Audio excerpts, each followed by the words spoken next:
The Devil's Bible. Would you be willing to sell your soul to the devil to save yourself from a harsh punishment? This is exactly what Herman the Recluse did to free himself from being walled up for life, at least according to the prevalent account surrounding the creation of Codex Gigas. This manuscript stands as the largest medieval illuminated manuscript that still exists today. Its most striking feature is a full-page depiction of the devil, smiling and gazing directly at the reader, thereby getting the nickname the Devil's Bible. The origins of this manuscript spark a chilling question. Was it penned by human hands, or is there a more mysterious force behind its creation? To answer this question, we need to journey back to the 13th century kingdom of Bohemia. In the medieval era, authorities were renowned for devising imaginative and frequently harsh forms of punishment. Herman the Recluse was one of those unlucky souls to face a grim medieval punishment, his fate sealed to be entombed alive within a wall. Although the exact nature of his offense that led to this severe penalty remains unclear. Standing before a council of senior monks, Herman was desperate to avoid this grim fate. He implored them for mercy, offering to commit his life to an extraordinary act of atonement.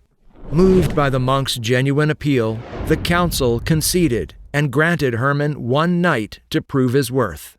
In the solitude of his cell, equipped solely with his writing materials, Herman undertook a colossal task: to handwrite the full Bible in a single night, a seemingly insurmountable challenge that required a miraculous effort. During the medieval times, people had this belief that they could atone for their sins by copying holy texts. But time wasn't on the side of Herman to complete this Herculean task.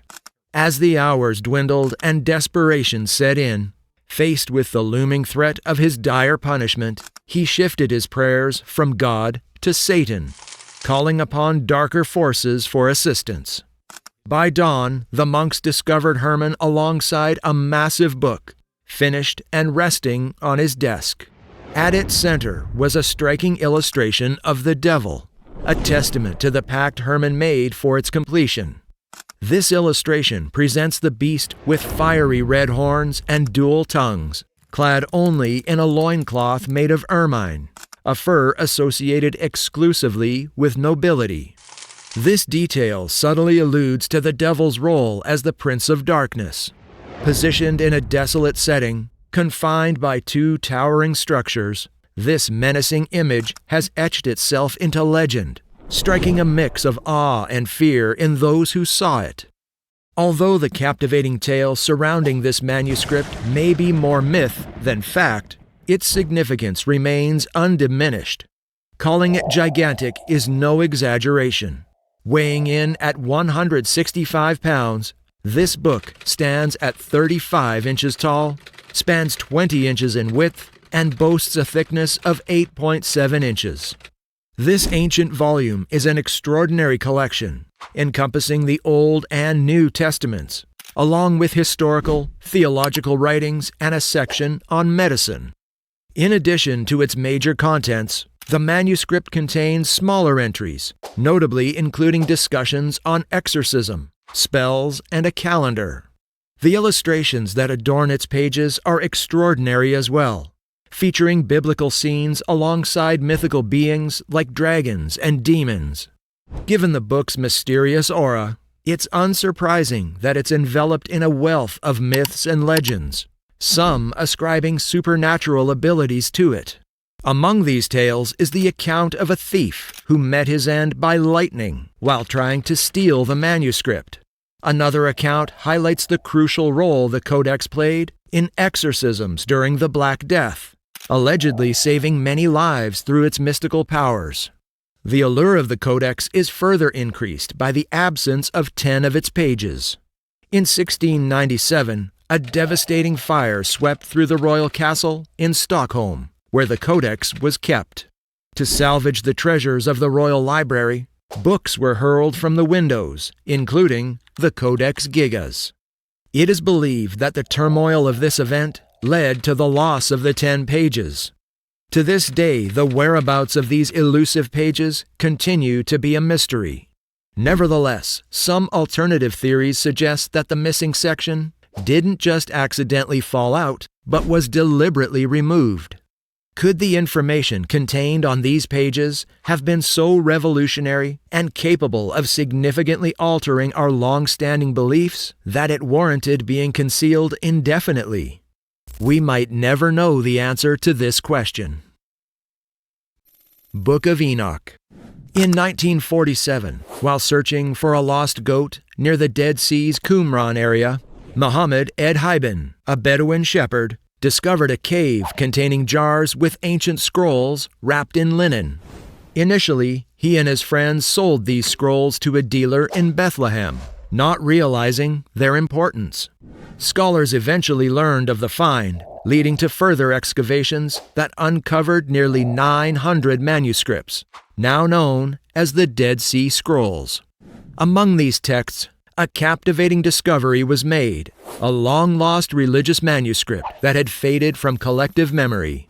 This remarkable document, the Book of Enoch, offers a mesmerizing insight into the intricate connection between humanity and the supernatural realm.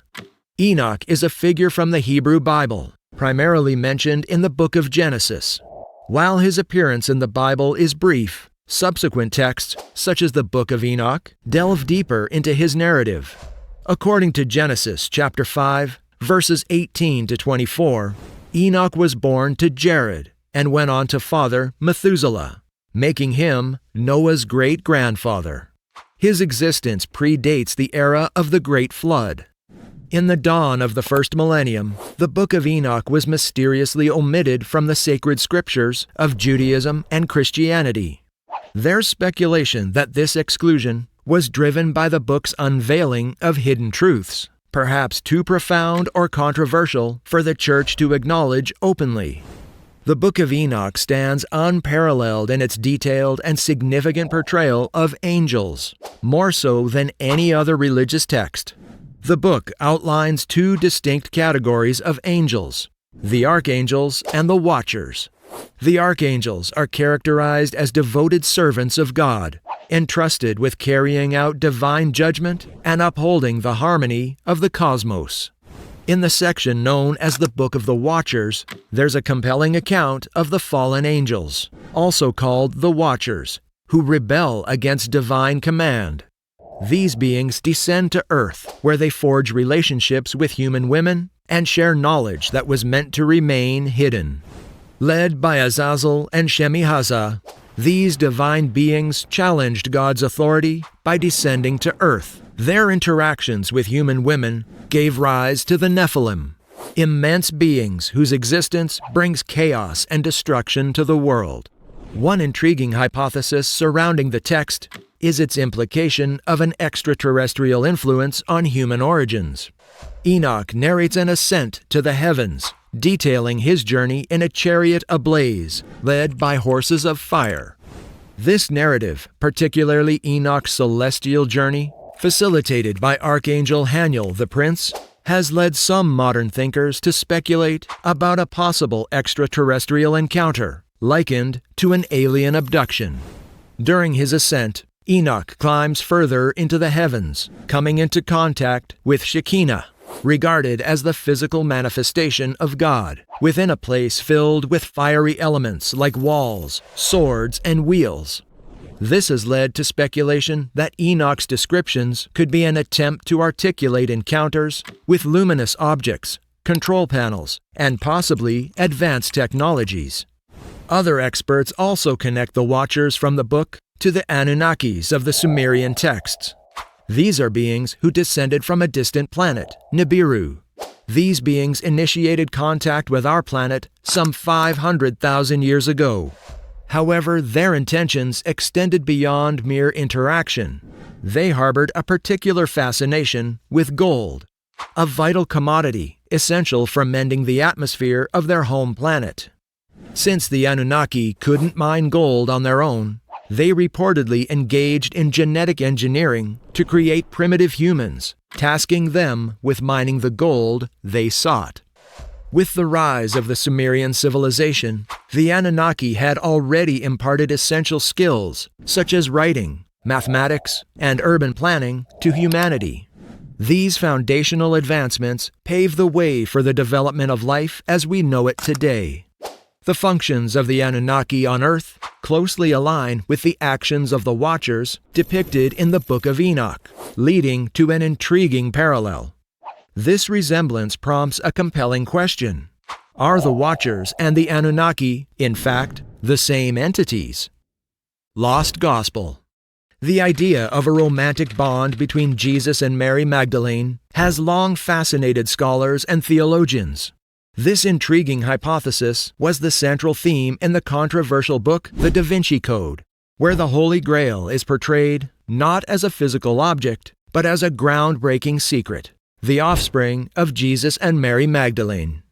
Interestingly, a manuscript dating back 1,500 years, housed in the British Library, could potentially offer the first tangible evidence supporting this theory. And it might even redefine conventional beliefs about Jesus Christ's life. Known as the Lost Gospel, this document daringly claims that Jesus fathered 2 children, and suggests that the true Virgin Mary was his spouse rather than his mother. Although the significance of this biblical figure has often been understated by mainstream scholars, this gospel portrays her as a much more pivotal character. Mary Magdalene is depicted as a key witness to numerous pivotal moments in Jesus' life. A considerable portion of Jesus' life story remains unknown, covering the period from his infancy at 8 days old up to his early 30s. However, there's a notable exception found in the Gospel of Luke, which details an incident when Jesus, at 12, accompanied his parents to Jerusalem for the Passover festival. Information about Jesus' formative years, such as his family life, education, and early relationships, is notably absent, leaving a gap in our understanding of his youth and young adulthood. Yet, the Lost Gospel sheds light on these aspects, depicting him as engaged, married, and a father, thereby providing a fuller account of his personal life. Linen Book of Zagreb. The Museum of Zagreb, in Croatia's acquisition of an Egyptian mummy in 1868, turned out to be more significant than anticipated. The mummy, that of an average woman without any royal or priestly ties, was enveloped in linen strips, inscribed with writing. The true intrigue lay in the material used to wrap her. Linen strips covered in mysterious writings. Astonishingly, the script was not the familiar Egyptian hieroglyphs, but an entirely unknown language at the time.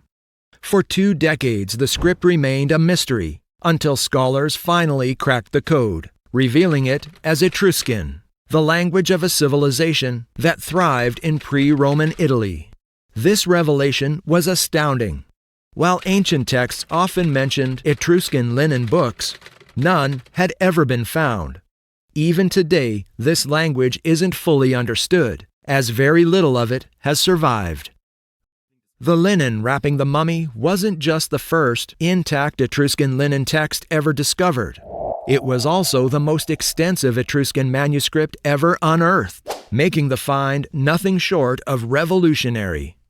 As it turns out, the person who wrapped the mummy had employed pieces from an Etruscan linen book, torn into strips for this purpose centuries ago. Interestingly, the mummy was also wrapped in papyrus from the Egyptian Book of the Dead, hinting at a blend of cultural practices.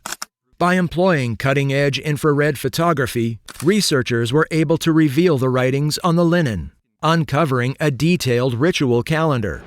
This calendar provided instructions for the annual observance of religious rites, indicating the appropriate times for honoring specific gods and the types of rituals to be conducted, such as offerings or sacrifices. The reference to January as the beginning of the ritual year strongly suggests that the text dates back to the period between 200 and 150 BC. Describing the discovery as monumental is no exaggeration. It offered a rare insight into a civilization on the verge of being eclipsed by the expansive forces of Roman conquest. Gospel of Judas. We're well acquainted with the traditional account of Judas Iscariot as the disciple who betrayed Jesus to the Sanhedrin in the Garden of Gethsemane. In exchange for 30 pieces of silver, he revealed Jesus' identity to the guards through a kiss. But what if there exists a different version of this story, one that challenges the narrative we've always known? Discovered in a desert cave near Elmina, Egypt, the 2nd century papyrus, known as the Gospel of Judas, provides a challenging alternative to this well-known story. It suggests that Jesus himself requested Judas to betray him, not as an act of treachery, but as a fulfillment of a divine scheme designed to achieve his ultimate purpose and ascension to heaven. In this narrative, Judas is depicted not as the infamous betrayer, but as Jesus' most trusted ally. In the key passage, Jesus tells him, "You will exceed all for them, for you will sacrifice the man that clothes me."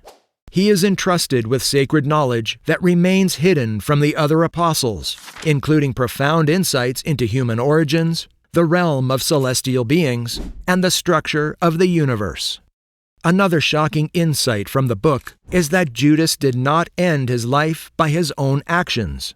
Rather, it was the other disciples who were responsible for his demise. Shocked by his betrayal, they threw stones at him, casting Judas in the unforeseen role as the first Christian martyr. These writings directly conflict from the accounts in the Gospels of Matthew, Mark, Luke, and John, leading to their rejection by conventional Christian leadership and exclusion from the biblical texts. It is believed by scholars that followers of these writings concealed copies to ensure their preservation. The Gospel has been labeled as either a forgery or sacrilegious. However, if substantiated, wouldn't it be unjust for millions of Catholic believers to condemn Judas as the most nefarious traitor in history? The Gospel of Judas primarily showcases the wide spectrum of ideas and beliefs that shaped the early Christian community.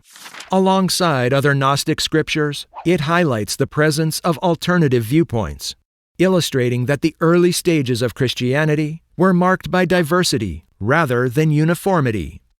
In the end, these revelations of these ancient manuscripts highlight the profound mysteries that still lie hidden in our world, reminding us that the full story of human history remains to be discovered.